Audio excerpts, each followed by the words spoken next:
there's so much technology and so much work that goes on behind the scenes across our 400,000 staff.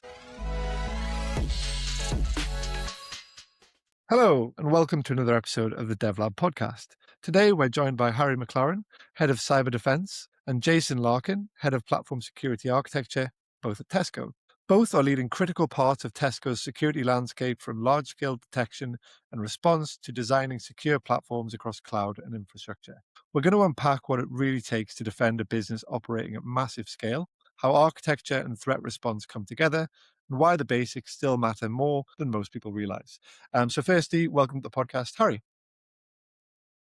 Thank you. Glad to be here. So my name's Harry McLaren. I'm currently based in Edinburgh in Scotland, been at Tesco for the past 2 years, and I'm the Head of Cyber Defense. Yeah, great to have you here. And Jason, welcome along too. Hey, yeah, thanks for having me. So, Jason Larkin, as you said, Head of Platform Security Architecture. I've been working for Tesco's for around 8 or 9 months now, so I'm still very much a newbie here. Lots of people at Tesco have been here for many, many years. So I'm still wearing the new boy tag, but nice to chat to you. Fantastic, excellent, and yeah, we're going to delve into that. I think always nice to get the opinion of someone coming in with fresh eyes into a new system, new environment. But Harry, let's come to you first. So before we get into what you're doing today, can you take us back to the beginning? How did you find your way into technology in the first place, and kind of what moments or decisions shaped the direction of your career?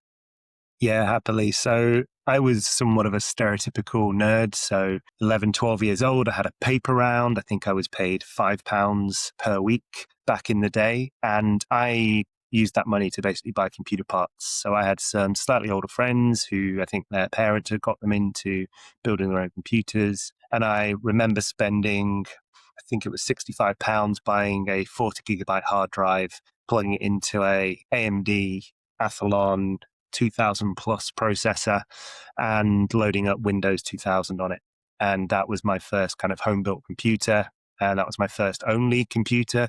The other one was a household family machine. And this one was in my room with my stuff on it. And I soon even got access to a 56K modem internet connection, which was, incredible at the time to have access to the World Wide Web. So fasting forward, through my teenage years, I continued to experiment on the web. So, the web 2.0, so HTML, CSS, playing with JavaScript, still building computers, getting to understand the lower level architecture of how they worked, networking, all that fun stuff. And then when I was 17, I started formal education into being an IT practitioner. I did a load of Microsoft and Cisco certs. I worked in desk side support, worked in a small computer repair shop, fixing laptops, all that fun stuff. While then building up enough points to get into university, where I studied digital forensics and computer security at Edinburgh Napier University. And that really was my first big step into cyber officially. Although I think the thing I enjoyed most when working in IT was trying to remove malware from systems. When it was wormed, when it started doing all kinds of interesting stuff with botnets, I found that fascinating.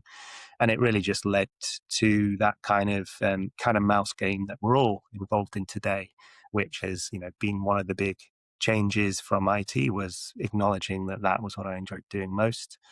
And that led to my first job in cybersecurity, which was a senior SOC analyst position. I was working in a large SOC for a UK bank and through a managed service provider. So it was very compliance driven, very old school, lots of spreadsheets and repetitive strain injuries from night shifts spent copying and pasting screenshots. But it's where I got started essentially. And while I did enjoy that time, what I enjoyed most was the engineering.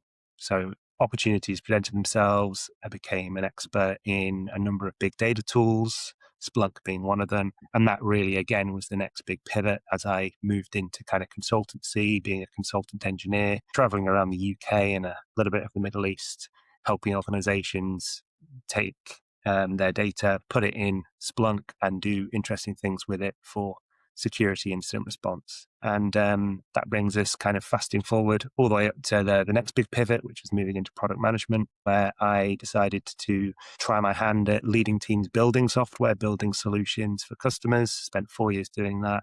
And then my next and last big change was then pivoting back to practitioner land as a senior manager here at Tesco, where I lead a team of about 50 people across a whole bunch of interesting places all around engineering and operations. Fantastic. Yeah, thanks for sharing that. I think it really helps our audience to get a flavor of, your career, your expertise, and particularly that kind of well-rounded skill set that you bring to the table, having focused on lots of different areas, which is going to give you a really unique perspective, I'm sure, as we get into the conversation today. But Jason, same question to you. Why don't you tell us about your story and how you ended up where you are today? Yeah, sure. I mean, it starts off quite similar to Harry's. I ended up by moving home around 12 or 13, joined a new school, and kind of fell into a small friend group that really had some, focus on PC gaming and PC hardware. So perhaps my initial interest in IT perhaps wasn't quite so I don't know, it wasn't driven primarily at the technology and understanding. It was more about, how do I play games and how do I make my games run faster and better and smoother. But over time, it turned towards, really wanting to have a much deeper understanding about how the technology worked. I was quite interested initially in hardware. And then it sort of moved into kind of how operating systems work. I remember reading, PC for Dummies when I was like 14, 15, time after time after time. I must have read that book, I don't know, 4 or 5 times as a teen, sort of being interested in that. But I think over time, I sort of drifted slowly away from kind of the gaming aspect and sort of, really wanted to learn an awful lot more. Started to kind of build my own computers. I first started out with an Intel 486 DX2, and was building on Windows 95 at the time. The next kind of major milestone was I ended up by sort of hitting maybe 16, 17, starting to get a lot more involved in the web. I actually needed, my parents wouldn't let me use the internet quite so often as I'd like. So I ended up by taking a job at the school I was working in to be a cleaner after school to help fund a phone line so that I could have my own phone line in my own room. And I could have this, 56K modem similar to Harry to start to, use the web a bit more and explore. I then perhaps took a slightly different direction from the one Harry describes. And, I started doing my A-levels and then decided that actually I wasn't destined to go to university. That wasn't something that I was particularly interested in. I was just too keen to get into the workplace, to start working with technology. And I left school. Within about 2 weeks, I had been offered a role to work in IT support for a local company. And that was around 1999. So one of the first sort of big things that I worked on was sort of the Millennium Bug, that turned out to be not so scary after all. I spent a lot of time after that sort of progressing through lots of professional qualifications and certifications. I was quite mindful that I didn't take that formal education route, but I wanted to still demonstrate to employers that, I have skills and knowledge and am capable. And it also, of course, helped me to develop and progress. So I did certs from, CompTIA A+, Microsoft MCSE and NT4 back then, Cisco, NetApp, a whole bunch of different certs. I really enjoyed the learning, and so I kept the momentum going. And so the first half of my career was almost entirely focused on IT support and IT infrastructure. And then about 12 years ago, there was a conscious pivot away from infrastructure towards cyber for me. I was asked to join a virtual incident response team in a business I was working in at the time. And so I was sent on a SANS course to go and learn how incident response works and the basic mechanics of responding to an incident, what to do and what not to do. And it was just, amazing experience. I love the class, I love the content, and I really liked to Harry's point, the cat and mouse game that he talked about. I really enjoyed that.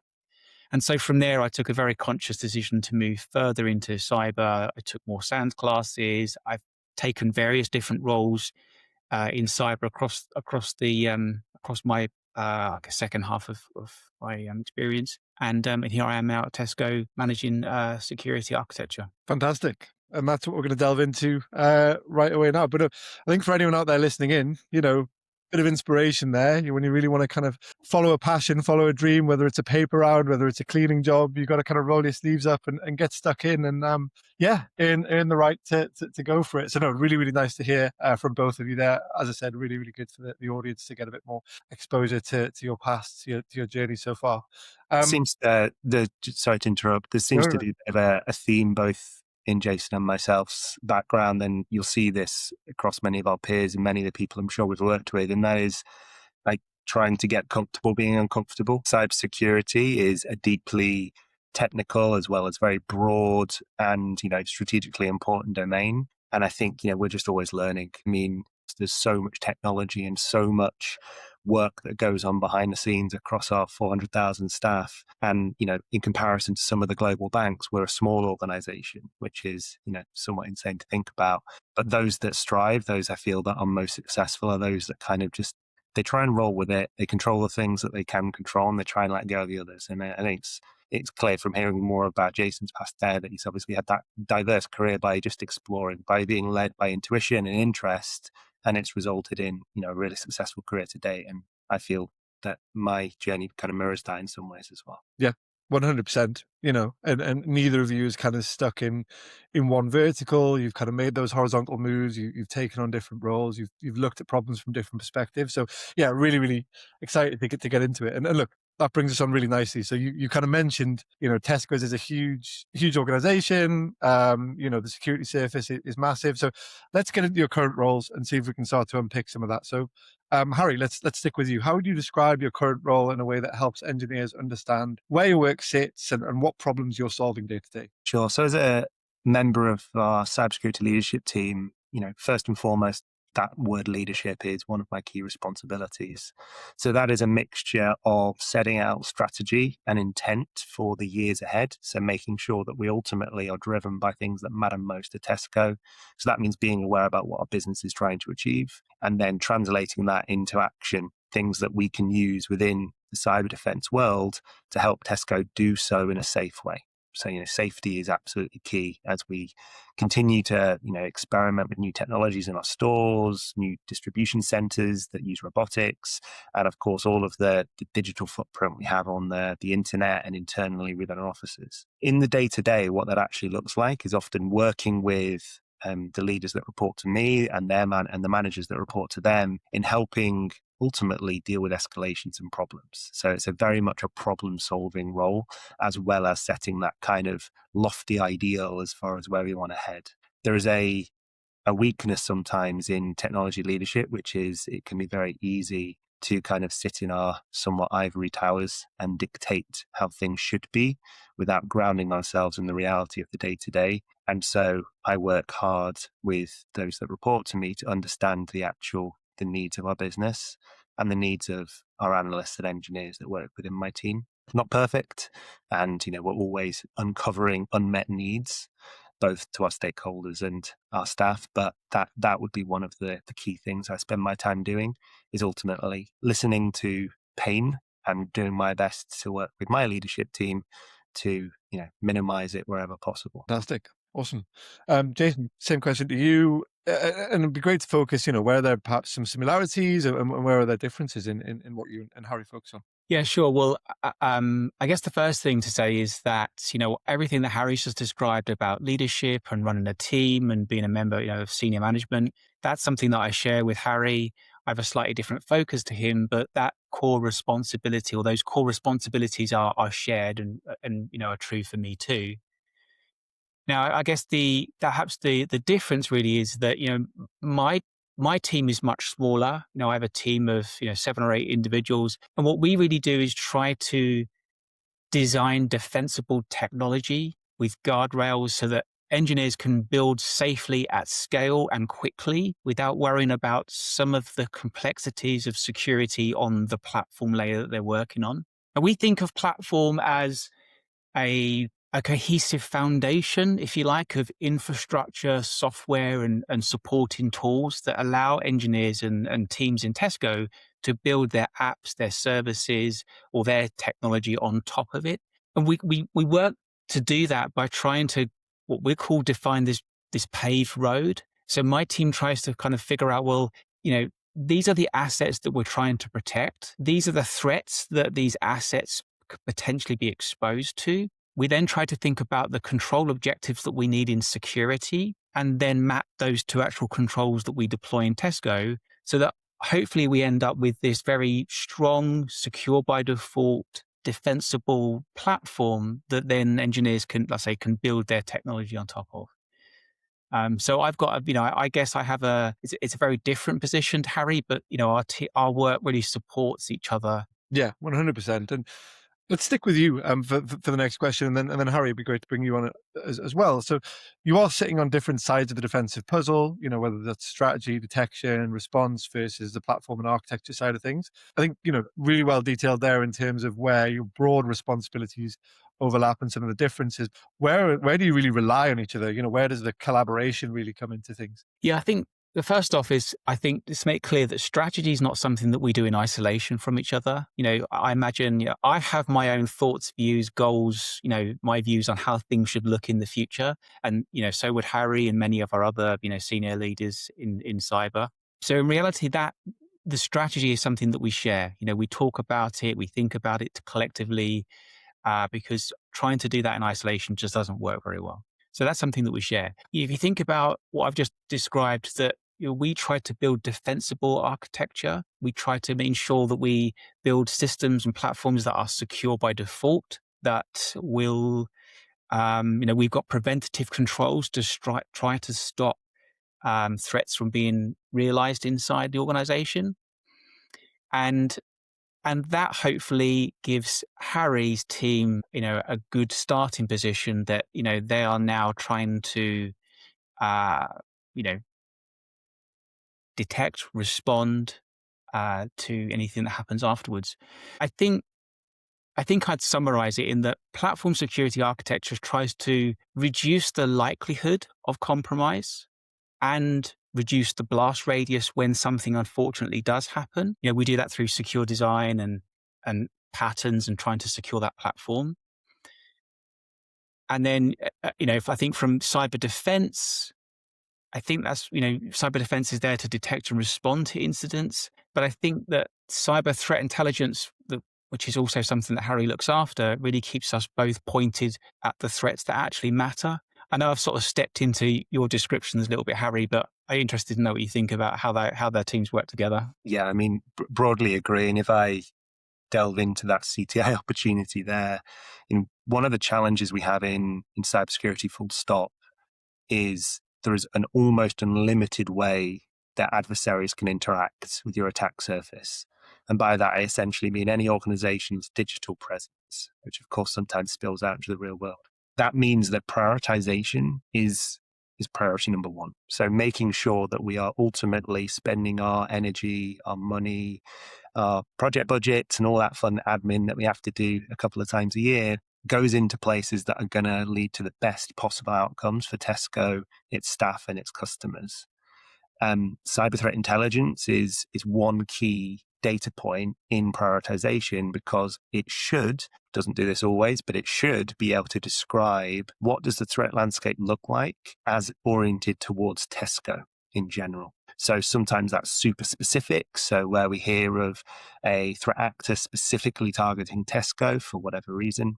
And other times, of course, it's because we're adjacent to other industries, or we simply have common technologies shared throughout, all large enterprises. And CTI's responsibility is to articulate what that looks like today. Some things change quite rapidly. So if we think of indicators of compromise, so, files, tools, individual IP addresses, and the hashes that can come from those tools, those things change very rapidly. Things that don't change rapidly usually, though, are the higher level technique or the objective those techniques are leveraged towards.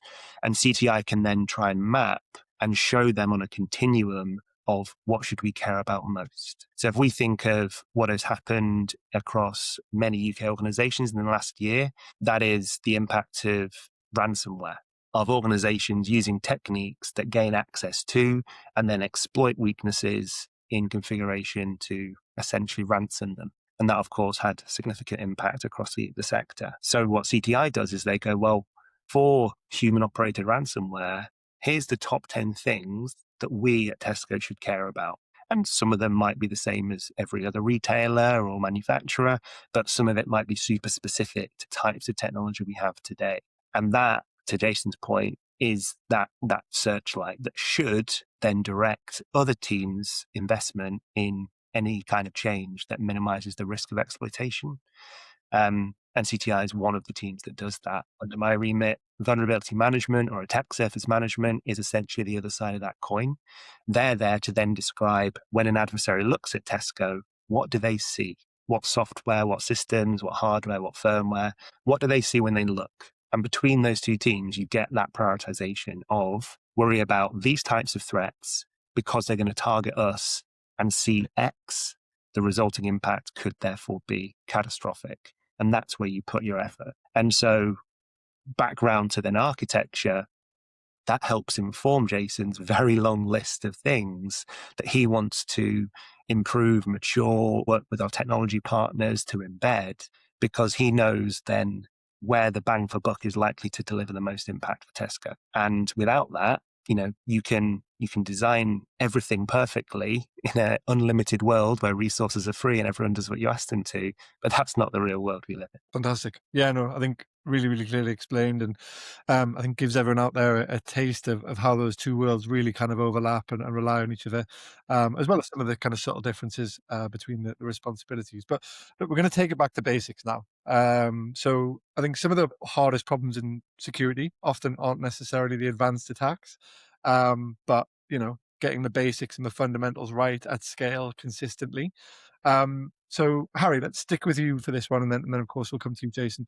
What are the fundamentals organizations still struggle with, and why are they so hard to get right? So first and foremost, let's go into a domain that I'm not an expert in, but I work very closely with my peers across Tesco, and that is access and identity. Whether it is generative AI making identity harder, or whether it is the ever-growing challenge of password spraying and phishable multi-factor authentication being exploited, almost everything that happens in a digital world happens under a form of an identity, an account, or whether it's human or whether it's machine. And therefore, securing those accounts and the identities that they relate to is got to be priority one. When people talk about, that there is no fortress, there is no kind of single wall anymore, as we used to kind of think about in kind of cybersecurity 1.0 of your firewalls, well, the new wall is your identity. And that, of course, means that it is distributed, it's everywhere, and it is also nowhere. It is very difficult for large enterprises to secure identity holistically because there's always exceptions. There's always the need for a local account set up on that old tool over there because it doesn't support LDAP, or there's always need for that thing to go around single sign-on provisions and standards because of insert business reason.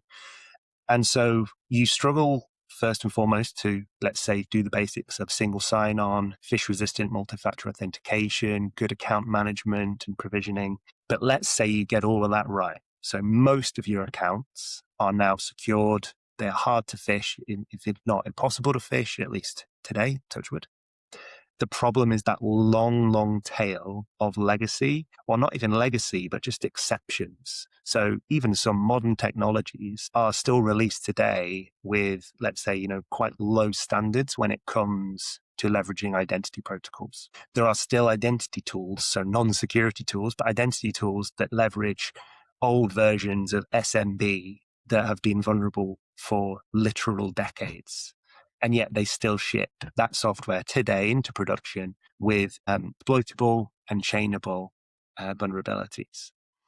And so that is where I think the actual execution of those good intentions struggles the most, because we know the technology to solve the identity problem, the MFA problems, they exist, they're reasonably well understood, doesn't make them easy to deploy at scale. But the actual complexity there is mostly in the convincing the business that this matters. And my belief is most large enterprises now believe that it matters. They've seen the impact where, it hasn't been prioritized.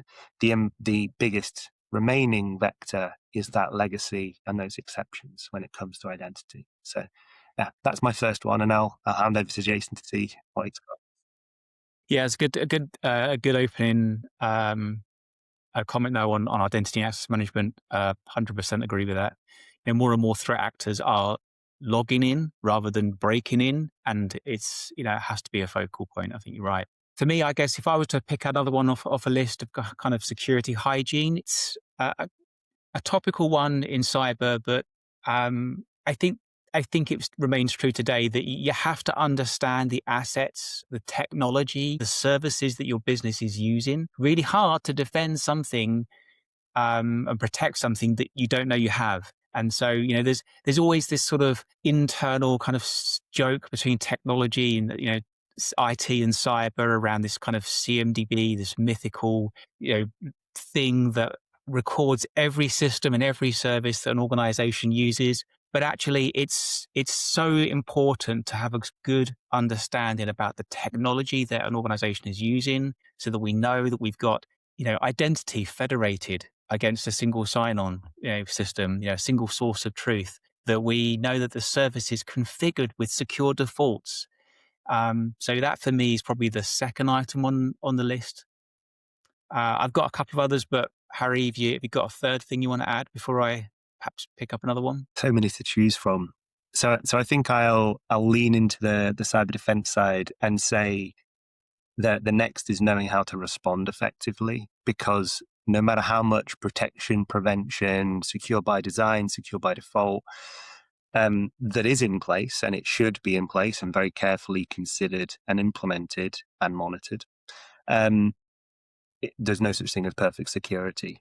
No matter how many layers you put in place, a motivated and or lucky adversary will find a way through. And therefore your ability to detect, investigate and respond also becomes, a very important, basic thing that's, again, not easy, but is really important. And that starts with, to Jason's point, what matters most to the business. So what are your critical systems? And then noting what I said earlier from a CTI point of view, what threats matter most? Okay, you know what you're trying to protect, the parts of your attack surface that matter. You know how adversaries might come at them. How would you then detect and respond to those actions? And, that can be modeled. And coming back to prioritization, you start at the top of that list, right? You can't canvas, Twitter. You can't canvas every possible source for every possible 0 day and vector and try and write detections and response playbooks for them all. So start with what you believe is most likely to happen to you specifically as an organization and start working down that list. And on the response side, contain, eradicate, recover become the following. You've detected someone's in, what are you going to do about it? And is your team equipped to do something quickly? Because as we've seen, a trend for years now, but it is only accelerating with advances in automation and generative AI, is adversaries aren't sitting around anymore for weeks and months. There are caveats to that, those that are more interested in intellectual property and espionage, but most adversaries are trying to encrypt, they're trying to steal, and they're trying to do so very, very rapidly. And so your ability to contain, eradicate, recover becomes a critical metric. And finally, if we go all the way through to that recover, can you actually bring your critical business systems back? It's a cybersecurity problem, cybersecurity resilience, but it's a business criticality problem. And it goes beyond simple kind of disaster recovery and business continuity. It comes down to, if the very worst happens, and you can search Google for many stories of what happened over the summer to find these things, can your business recover in a timeline that means it's still solvent, that it's still able to transact, that it has cash to pay people? Cyber didn't used to readily get involved in those conversations. And I think, quite sadly, in some respects, businesses have now seen others suffer to the degree that, their future and the future of their staff have come into question, government bailouts, etc. And therefore, boards, executives, and of course, cyber leaders like Jason and myself are now under far more pressure to answer those hard questions of what if. I think just to, balance it out and have two each, I think I'll just finish off by just talking about employee education and awareness. Being a technologist and obviously Harry too, we like to focus on the technology of, security, but actually, security is also a human problem. And I think that there aren't enough organizations that are doing enough in making sure that their staff, their employees have the skills and knowledge to spot, potential problems, to, not click those phishing links, to be able to report them.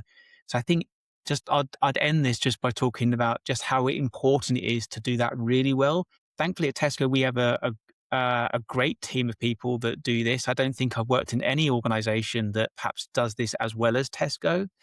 But it is such an important thing of sort of fundamental security to any organization. Yeah, mirror that 100%. And I think that expands, fortunately, to also that team that Jason mentioned, them thinking about cybersecurity practitioners and and risk experts alongside our colleagues. It's not just the training of people outside security, but it's the training and element of those inside security as well. And again, I'm very fortunate to say that Tesco invests in the cybersecurity team in training and development, like nowhere I've worked as well, which again is very refreshing and at the moment not a particularly common practice. So we're very proud of that, and fingers crossed it helps us keep up to date. Awesome.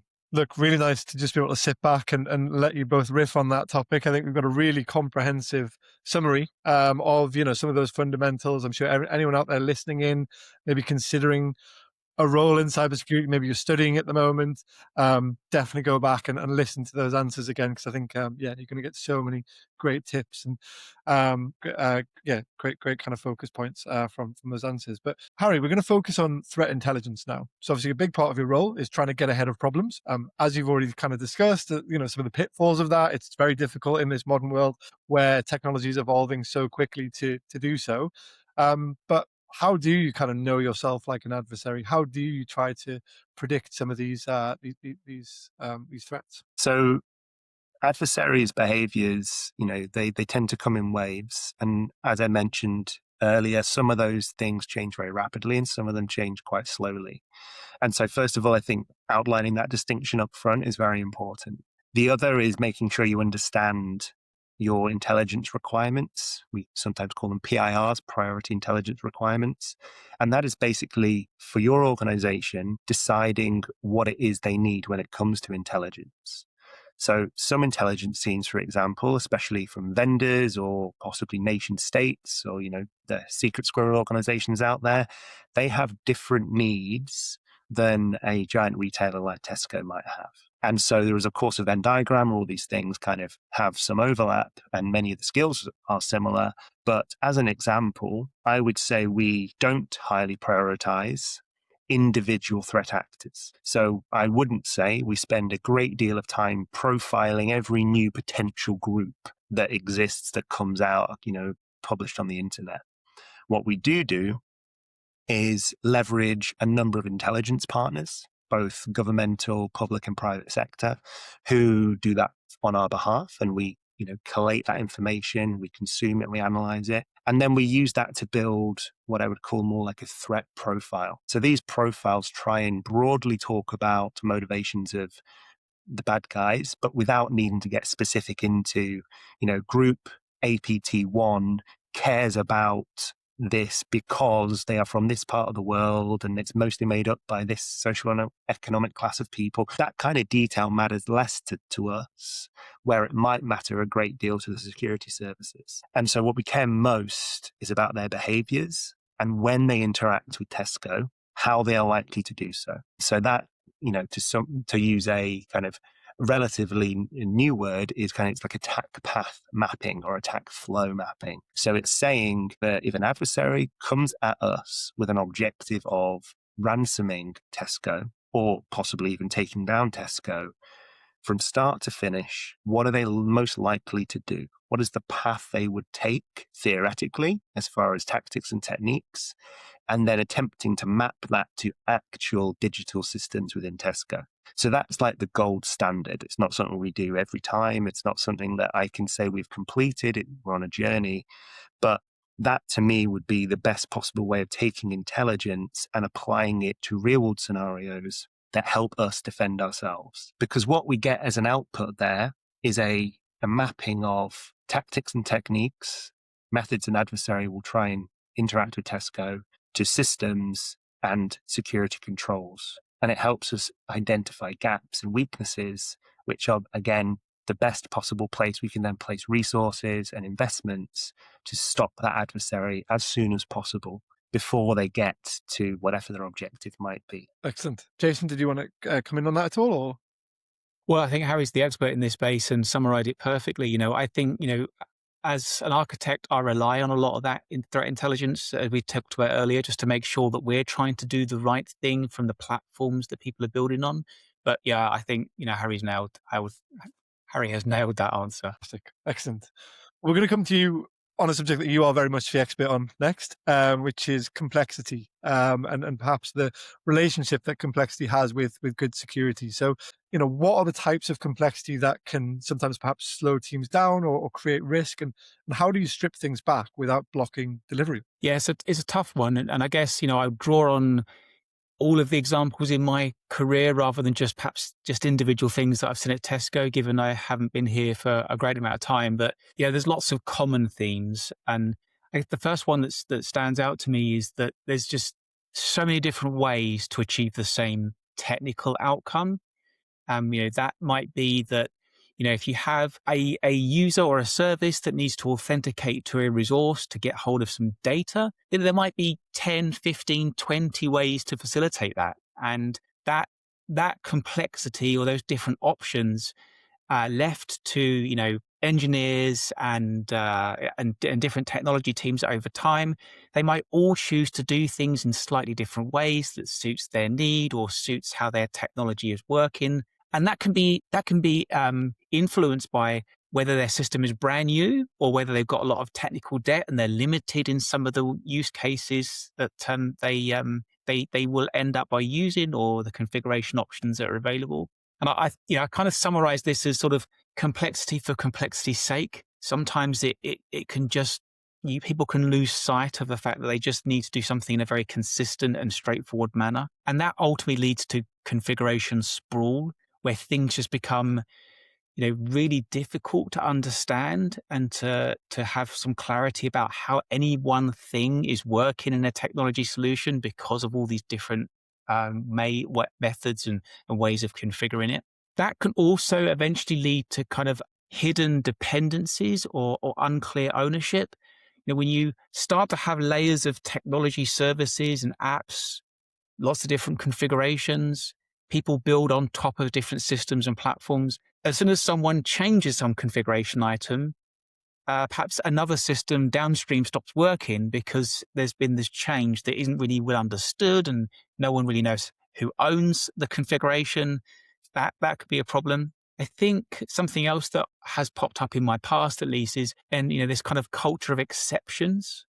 You've got these standards and policies, but actually inside organizations, sometimes there's this culture of, well, I need an exception to do this. And that becomes more common. And the more exceptions you have, the more debt that you have, the more problems you have, the more snowflakes you have, that creates additional need and demand from a security team to try to protect and defend that service or system. I mean, there are lots of different ways how complexity impacts organizations, but they're just some of the common themes that I've sort of seen over the last, say, 10, 12 years that I've been working in cyber.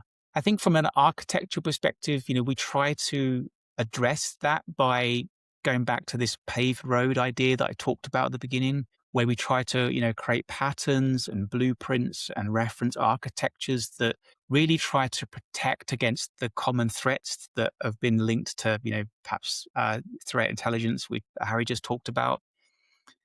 We try to make them documented very well so that people can really easily understand them and they're easy to adopt and they focus on secure by default. So that way we kind of narrow down the options. We try to make the default method of deployment the fastest and the safest so that a lot of that complexity is just completely removed. I think we try to, build a system that works for 80% of the workloads. And when you're in that 80%, you have, one secret solution, you have one service identity, you have, fewer choices, fewer mistakes, and engineers don't need to think about all these different configuration options because we've done a lot of the heavy lifting for them. Now, there was going to be exceptions where, 20% of the time you've got a brand new, unique thing that doesn't fit well in this pattern or this blueprint. But then if we focus on solving 80%, then architects and engineers can really focus on the 20% that matters, where there is more risk, and we can prioritize a bit more time to do that. So that's just some of the ways that we would try to tackle that. Awesome. And Harry, I guess, when you're thinking about your responsibilities as well, and you're thinking about, having to contain, eradicate, recover, things like that, having this consistency that Jason's alluding to is going to make your life a little bit easier, rather than having to have different scenarios, different processes for all different parts of the system. Yeah, absolutely. So the positive outcomes of standardization, they apply to essentially any process, cyber or otherwise. And if our responsibility is to consistently respond to cyber threat events in a way that minimizes the overall impact and risks to Tesco, then the more standardized that can be, the easier, that process works. The less cognitive overload it generates in analysts and responders in the middle of the night, the less teams are confused because it's different from the last one they were on, etc. And so that kind of 80-20 rule that Jason mentioned, is similar in that, we will produce playbooks and automations that are designed to deal with the norm. We have to be, we have to prioritize the biggest impact for that investment in development. But like all processes in almost every organization, there is always exceptions. And so it is very important that people remain kind of cognitively flexible, that while the playbook says ABC, C doesn't apply here, or it doesn't make sense to apply it here, because the system's not always going to tell you that. And so it's really important that our analysts, our engineers, our responders all think about, yes, standardize first, document, but be prepared to be uncomfortable in some uncertainty. Like, I don't think I've ever been in a kind of a real incident that has gone in the exact same way, multiple times. There is always nuance. There is always the what if, the gotchas, the unknown that you uncover right at the end and realize that you made an assumption early on that was, costly. And if I can, then the thing then that becomes really important at the end of all that process is lessons learned and retrospective. So everything that Jason is trying to design up front, right at the very beginning, hopefully even before, code has been committed into a repository, and everything my team might be doing right at the very end when that code has possibly been exploited or encrypted, is making sure that we feed back, that we go, that architectural principle or guideline or document or whatever it was that was outlined up front was really helpful here, but there was one part of it that didn't help us, and it was X. And then that applies, of course, to everything in between. So, if the team had applied the architectural principle as defined by Jason and team here, this is an incident would have been a day shorter, and we would have, lost less revenue by having a store down, or whatever the impact might have been. Fortunately, very infrequent and uncommon.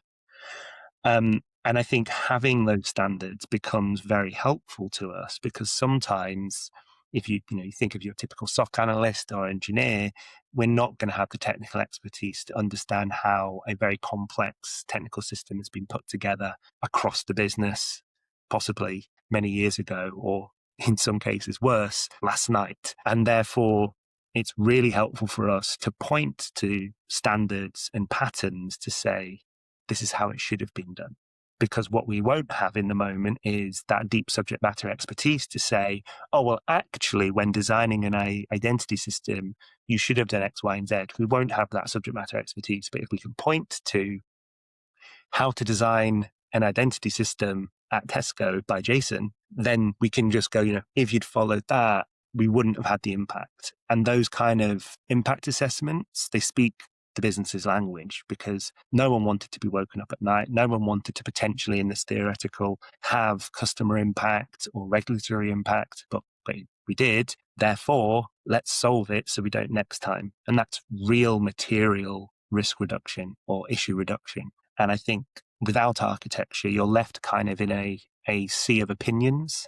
Well, security says that we should do X, but we think we should do Y, and But architecture kind of bridges that gap by saying, actually, as signed off by everyone and circulated for comments by everyone, we agreed this was the pattern. We agreed this keeps Tesco in that mixture of agile and safe. So let's do it next time. Fantastic. Yeah, really well put by both of you there. I think, again, gives a real window into, into the mature engineering culture that you have at Tesco, as well as obviously more broadly, the world of security. But yeah, I think really speaks to, a really, really strong culture of collaboration within the business. So yeah, really, really nice to hear from both of you on that. Jason, we're going to come to you on cloud security next. And then we'll round things off with a bit of a look to the future and kind of what engineers should be focusing on across 2026. But first of all, cloud security can often be a bit misunderstood, especially around kind of the shared responsibility aspects of it. What do teams consistently get wrong? And how should engineers think about securing cloud platforms differently to more traditional on-prem? I could answer this question in a day, but I'm going to try and do my best to condense it to 2 or 3 minutes. I think cloud security is misunderstood because people kind of hear this shared responsibility model and they start to assume that the cloud service provider is going to handle more of the security of their workload than in reality it will. And I think the other challenge is that depending on the services that you take from that cloud service provider, the kind of security barrier or the security responsibility shifts up and down, which is confusing when you're kind of building and using lots of different services. So if you're building a virtual machine in a cloud provider, then you're responsible for patching, you're responsible for identity, you're responsible for applications and data security and the network security. I think lots of organizations kind of build something and then assume that a lot of that is going to be dealt with by the cloud provider. And actually, that doesn't really change. It's still your responsibility. Now, it does shift slightly if you were to take platform as a service. Maybe you're going to run a database on a database engine provided by a cloud service provider. Well, now you haven't got to worry about the patching because that's being run on a platform by the provider, but you still have to worry about some of the configuration of that engine. You still have to worry about authentication. You still have to worry about data security. And I think that, again, it comes back to this. When people start to use the cloud, they really need to have a clear understanding about what the cloud service provider will do for the sake of security, for the technology they're running, but what's still a focus on them as the customer. I think the other thing to bring to light here is that for organizations that perhaps haven't used the cloud extensively or are just starting to think about it, engineers, teams, they've probably been working on on an on-prem solution in an on-prem environment, data centers, infrastructure they control and manage. And really the kind of the primary security control in that model is network. We use firewalls and build layers and segment sections to really restrict traffic flows and access. When you start to work in cloud, that changes. The primary security mechanism becomes identity. And it comes back to what Harry talked about with fundamentals and identity and access management. As you move towards a cloud world, identity becomes the primary control. And that's a big shift for those that perhaps haven't worked for a long period of time in cloud. The third thing that I just talk about is around misconfiguration, right? We talk about misconfiguration, have done for a long time in technology. When it comes to misconfiguration on-prem, that tends to be considered a low severity issue, right? There are certain times when it is clearly a high severity issue. Perhaps you were talking about a misconfigured firewall. That would be a high severity in our on-prem world. But for other things, misconfiguration might mean low severity. But when it comes to cloud, misconfiguration should be considered a high priority because you're designing and operating on public cloud. And misconfigurations can be the difference between requiring authentication or public anonymous access to your data. And I think that you need to think differently about misconfiguration and be more concerned about it in cloud than perhaps you would have been on-prem. So I guess they're kind of the top 3 points that I would just riff on, for the time that we've got. Fantastic. And again, I think for anyone listening in that is maybe starting out or studying at the moment, you've got 3 key points there that you can kind of build on. So yeah, definitely some really, really good insights. Final question, and we'll stick with you first, Jason, then we'll come to you, Harry. If you could give one message to developers or engineers listening, whether they work in security or not, what should they be paying more attention to in 2026 and beyond? I think we can't ignore the fact that it's 2026. AI is still a very big topic and will remain so for many years. I think my message to engineers would be that more and more of us are leveraging AI in the workplace, for systems, for coding, for development, for all sorts of things. I'd just like to say that, AI will amplify the positive outcomes, but will also amplify negative outcomes. And I think that engineers should really take some time in 2026, if they're going to start using AI, to really spend some time to gain strong security fundamental knowledge into how to use AI safely, with guardrails, making sure that they understand how the system's working, strict access controls, so that we try to get the benefit from AI without or with minimal, negative outcomes. I think that would be kind of my message. I don't know what you would think to that, Harry. Yeah, so I'll riff on that and then give my own. So when it comes to AI in particular, I think it's got to be a verify then trust model. And so engineers, technically minded, need to understand that the pros and cons, the SWOT matrix of a particular AI tool, model, capability. Never just assume it's going to do what the marketing says. I think in this space, vendors have not made this easy because sadly they're not leading from a position where they can really ground it in effectiveness and truth. They have to kind of feed into the hype for various economic reasons. And therefore, put it to the test. Understand where AI has strengths, which it does, and understand where it has concerns, and understand where it ultimately is just not the right tool for the job. Yet, big caveat, of course, the market is changing rapidly, but then update your own mental model as it changes. So as you believe that AI can write efficient, highly scalable, and secure code, which it often can't today, then fine. Then you start trusting it for that once it's proven itself. So yeah, don't just vibe code your way to a scalable production application. It is unlikely to end well right now, but that might change. Because AI has been covered, and I've got to have my say on it as well, the one I would leverage is don't stop investing in the fundamental skills that you need to build on to be competent within cybersecurity, especially cyber engineering. It is a very deep domain, and you can't just skip networking because, it's less and less about networks, right? It's not all about identity. Well, yes, but also no, because all machines are still machine addressable via IP addresses, whether they're v4 or v6.